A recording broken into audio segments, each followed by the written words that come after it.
It was one of those things. It was definitely a lesson learned, but one of the things that I knew that I was doing right was trying to look to the customer to see what were they wanting to be able to buy, because we started selling, $20, $30, $40,000 a month, and then when we really launched our web store online, we put a lot of money behind the Google pay-per-click ads, and that's where we do drive a lot of our traffic from.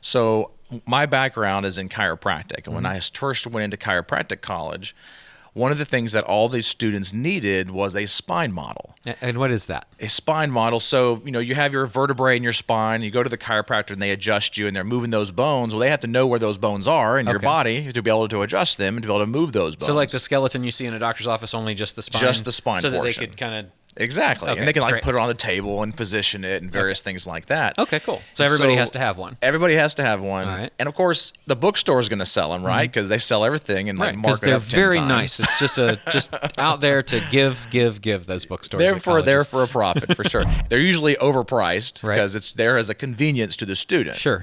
All the students complaining about this spine model because we're poor, broke college students Right. that needed to buy a spine model and they were selling it for $190, and it really wasn't like the highest quality. Like you can get a really Basically good quality plastic one stuff, for right? $190, Yeah. but yeah, it's just like PVC plastic. Okay.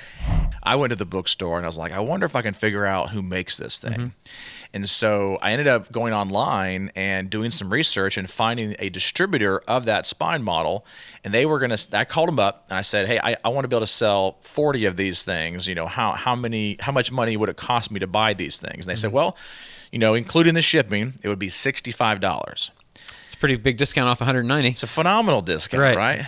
And so for $65, I told them, I said, oh, great. I'll go ahead and get some orders in place, but I didn't want to have any IOUs or anything like that, because these are college students, right? Yeah. And so I made sure that I had them pay up front. So Okay. I had PayPal links, and so I could accept credit cards, and they could give me a check or cash, but there was no IOUs. Okay. And so I went around the classrooms. The first week, I sold 80 spines with cash up front and Way in more hand. than you thought. Way more than I thought. And of course, Is this at one college? this is just one college. Wow. Okay. Yeah. And thankfully all the teachers were fine with me getting in front of the classrooms and talking, That's pretty cool. and selling from And the they were stage, actually if you probably will. happy because they wanted to help the. They Exactly. don't have an interest in the bookstore. They don't have right? any interest because it's some other and company. the college isn't saying you need to do that. So yeah, cool. Because I had sold 80 of them. I actually went straight to the manufacturer and I said, hey, I had this order of 80 of these spine models. So you had the deal with the distributor. I was working with the distributor. Okay, great. Who now to this day is still our biggest competitor, which is interesting.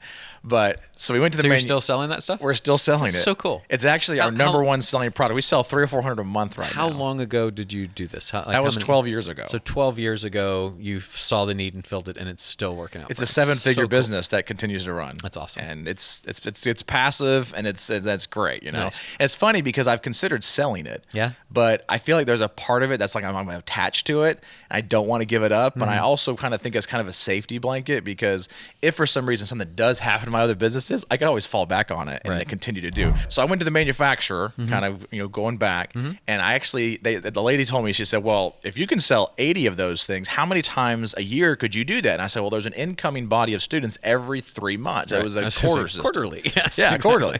And so I'm like 4 times a year. And she's like, oh, well, I'll set you up on our highest tier discount, and you can get 40% off the spine model and all the rest of our products.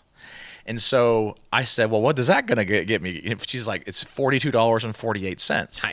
Nice. And I said, well, does that include the shipping? And she says, no, but I'm sure I can work that out. So she actually worked it out. So I got it for $42.48, and it included the shipping. So now you're making $20 plus per unit, right? Exactly. Nice. Exactly. All in. So I just continued to sell them and stuff like that. But what I did is prior to going into chiropractic, I had a business where I was doing web design, web hosting, networking, that kind of thing, Okay. and into the kind of the technology space. And so I took those skills and I said, I'm going to create a platform for me to be able to sell all these products, because it opened me up to their entire catalog of over 2,000 products. Right. And so I actually at that time started an eBay store. Okay. And just started selling them on eBay. Was there any challenge with their other distributors and sellers with you going online and selling at discounted prices on eBay? There was, but I knew what the problem was with their presentation, because with anatomical, They had a web store as well, the they manufacturer? did. Okay. Yeah, they both did. And actually, some of these images got stolen from me because I paid an actual product photographer to take really, because with these anatomy models, a lot of people will call you up and they'll say, "Hey, do you have the amygdala in the brain?" And you're like, "Well, you can't tell online because the "In my pictures are brain? Yes." terrible." Yeah. You know, Right, I would smart. not put any product on our site unless we had really high quality photos. Okay. Like you could really zoom in, paid a lot of money in bandwidth and all this kind of stuff because it took so long to download some of these things. But I knew it would be important for these type of products. And so that was one thing that I did to kind of stand out, was making sure that people could actually see it. How did you deal with the people that were stealing your images? Well, that was a lesson learned, because the graphic person actually owned the rights. And so I now, moving forward now, know that before I hire somebody, I want to make sure I own the rights. That is so So they sold frustrating. them. They sold them to have somebody else. We had a client when I practiced law that was a graphic design agency, and they designed all of the logos for a very famous, well-known golf company. But they retained the rights. And when the company sold to a giant firm for a lot of money, I think it was hundreds of millions of dollars, they said, well, you don't have the rights to that, so you can't get that. And when they were doing their due diligence, they said, well, we are not buying the company if we don't buy the rights. So it was holding up a giant deal. Wow. And they came back and they ended up suing our client that was the graphic designer. And we were able to settle the case, I think, the day before Customs was going to destroy all of the incoming golf clubs that they had with my client's logo on them. And they were like, we have to settle this. So what it taught me was what you learned also. And fortunately, I learned it on the profitable side, because I was the bottom dwelling attorney that was making money off of it. I learned that you've got to have those rights. You can't. And those graphic designer deals set them up, most of them, that they own the rights and they're only licensing them to you. And so you've paid the money and you get to use them all you want, but they own the rights. So that's a really, I want that to sink into everybody that's watching / listening, right? It was one of those things. It was definitely a lesson learned, but one of the things that I knew that I was doing right was trying to look to the customer to see what were they wanting to be able to buy, because we started selling, $20,000, $30,000, $40,000 a month, and then when we really launched our web store online, we put a lot of money behind the Google pay-per-click ads, and that's where we do drive a lot of our traffic from, is because Facebook retargeting and Facebook ads, they just really don't work for this kind of business, because they're like, I want a skeleton model. Like, you can't target biology teachers because they're not at that moment looking for a spine traffic, model. right? Exactly. Yeah, search intent. So we spent a lot of money on that. But so now, did it get how did you're in school doing this, right? How big did it get while you were still in school? How long is chiropractic school? 4 years. 4 years. So was this at first year, because you were? This was the you had to first buy it, year, right? So yes. so what was happening by year 4? And were you thinking, I'm not going to practice chiropractic? It definitely had crossed my mind, but it did allow us to open up the chiropractic business debt free. So we didn't have any debt when we opened it up or anything. So What kind of volume were you at last year?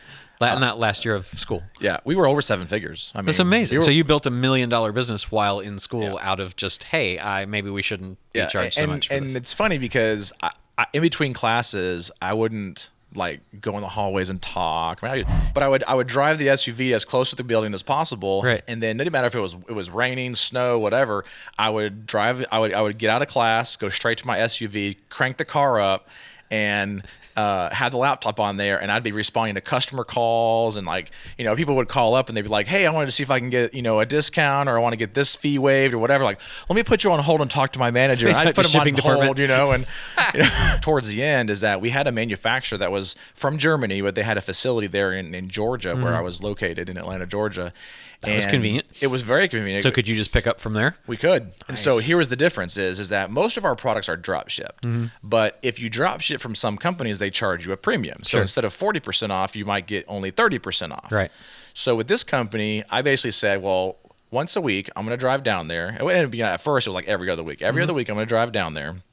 And I'm going to send you my orders. I just want you to hold them for me. Just put them off to the side, and I'll come pick them up. Right. Gave me an extra 10%. Nice. Well, then it went to once a week, and then it was twice a week, and then I'd have to go down there, rent a U-Haul, go to the place, load all my stuff up, and just drive it over to the FedEx place just to save that 10%. Yeah. But it was 10% of thousands of dollars. A lot of money, yeah. So to me, it was totally worth it. And so finally, after about a year and a half of doing that, right before we left, I got a call from the vice president of that company, and he basically said, all right, let's talk here because I'm tired of you coming down to our offices. And he said, how about instead of charging you 10%, I'll just charge you 4%. And I was like, done. Yeah. 4% is fine. I can put the cost on that. That's what it cost me to have the person driving down there. Exactly. Yeah, no problem. So we have a lot of cool stories about that business. And that's probably, It's really again, cool. one of the reasons why we haven't gotten rid of it yet. It's too much fun. It is. Yeah. Well, and with online companies, you're not going to get the premium you're going to want for it. Right. Because the multiples aren't there on those online businesses. Right. So I will give you $100 cash for it right now. I have $100 cash. I bet you would.